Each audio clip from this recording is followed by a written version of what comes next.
తిరుమల లడ్డు ప్రసాదంలో జంతువుల కొవ్వు కలిసిందని చంద్రబాబు పవన్ కళ్యాణ్ చేసిన ప్రచారం అబద్ధమని సిబిఐ ఛార్జ్ షీట్ సాక్షిగా బట్టబయలు కావడంతో తమపై ప్రజల వస్తున్న వ్యతిరేకత నుండి బయటపడడానికి కూటమి నేతలు మరింత దుష్ప్రచారానికి తెగబడుతున్నారని మాజీ మంత్రి కురసాల కన్నబాబు విజయనగరం పార్టీ జిల్లా అధ్యక్షుడు మజ్జి శ్రీనివాసరావు స్పష్టం చేశారు. ఈ విషయమై వారు మీడియాతో మాట్లాడారు. రాజకీయ లబ్ధి కోసం చంద్రబాబు చేసిన కుట్రలే కూటమి ప్రభుత్వానికి ఉరితాడులా బిగుసుకున్నాయని తేల్చి చెప్పారు. ప్రస్తుతం రాష్ట్రంలో ఈ ప్రభుత్వం చంద్రబాబు నాయుడు గారి నాయకత్వంలో చేసిన తప్పుని సరిదిద్దుకోవడానికి, ప్రజల్లో కోల్పోయిన ప్రతిష్టని కాపాడుకోవడానికి పిల్లి మొగ్గలేస్తోంది.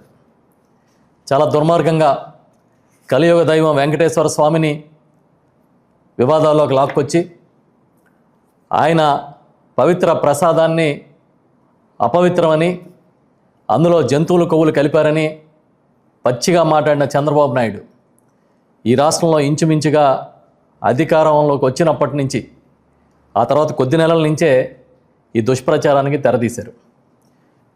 సిబిఐ సుప్రీంకోర్టు ఆదేశాల మేరకు సిబిఐ ఒక కమిటీ వేసి దాంట్లో రాష్ట్ర ప్రభుత్వ అధికారులను కూడా నియమించి ఆ కమిటీ ఇచ్చిన నివేదిక తాను అనుకున్నట్టుగా రాలేదని చంద్రబాబు నాయుడు గారు విపరీతంగా బాధపడిపోతున్నారు. విపరీతంగా బాధపడి వాళ్ళు ఏ స్థాయికి వచ్చారంటే ఎలా అయినా సరే తిరుపతి లడ్డూలో జంతువుల కొవ్వు కలిసినట్టుగా నిరూపించాలని తాపత్రయపడే స్థాయికి వచ్చారు ఆయన. ఎందుకు ఇంత దిగజారిపోతున్నారో అని అడుగుతున్నాం మేము. ఇది అన్యాయం కాదా? ఇది మీరు వెంకటేశ్వర స్వామిని ఆయన పవిత్రతని దెబ్బతీయడం కాదా?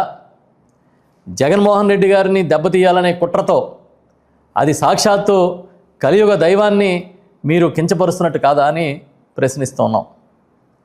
ఇంకా దిగజారిపోయి రోజు రోజుకి దిగజారిపోయి ఈరోజు ఆయన మాట్లాడారు.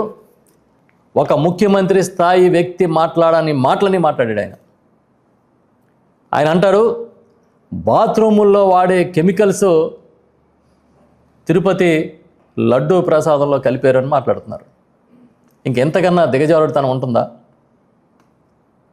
హార్పిక్ వంటి బాత్రూమ్ కడిగే కెమికల్స్ని దాంట్లో వాడారని ఎల్లో మీడియా ఒక 3-4 రోజుల నుంచి మొదలుపెట్టింది. ఇవాళ అదే రాగాన్ని చంద్రబాబు నాయుడు గారు అందుకున్నాడు. బాత్రూంలో వాడే హార్పిక్ అసలు నిజంగా లడ్డూలో కలిపితే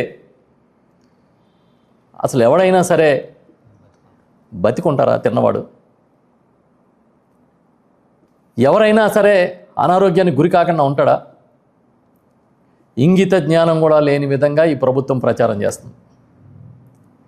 ఎవరో బోలేబాబా డైరీ వాళ్ళు కెమికల్స్ పర్చేజ్ చేసినట్టుగా ఆ రిపోర్ట్లో ఉంది కనుక ఆ డైరీ పర్చేజ్ చేసిన కెమికల్స్ అన్ని దీంట్లో కలిపారన్నట్టుగా మాట్లాడుతూ ఉన్నాడు ఆయన. అది కూడా ఏదో 8,900 కేజీలో ఎంతో. అసలు ఇంత పచ్చిగా ఒక ముఖ్యమంత్రి స్థాయి చాలా సీనియర్ నాయకుడు, ఈ దేశంలోనే నేను చాలా పేరున్న నాయకుడిని, మోడీ కన్నా సీనియర్ అని చెప్పేవాడు ఇలాంటి మాటలు మాట్లాడొచ్చా? బాధ్యతారాహిత్యం కాదా? పైగా ఆయన ఏం చెప్తాడు, మీడియాలో కూడా చెప్తున్నారు, పత్రికలో రాస్తున్నారని చెప్తాడు. ఎవరి పత్రికలు అవి? మీరు పెంచి పోషిస్తూ మీ మద్దతు కోసం మాత్రమే పనిచేస్తున్న పత్రికలు కాదా? ఛానల్స్ కాదా? మీ మద్దతు కోసం మాత్రమే ఏకైక ఎజెండాతో పనిచేస్తున్న ఆ ఛానల్స్లోనూ పత్రికల్లోనూ రాసి వాటిని నిజమని నమ్మించడానికి మీరు కూడా మాట్లాడితే ఇంతకన్నా దిగజారుడుతనం ఉంటుందా అని మేము అడుగుతున్నాం. మొన్నటి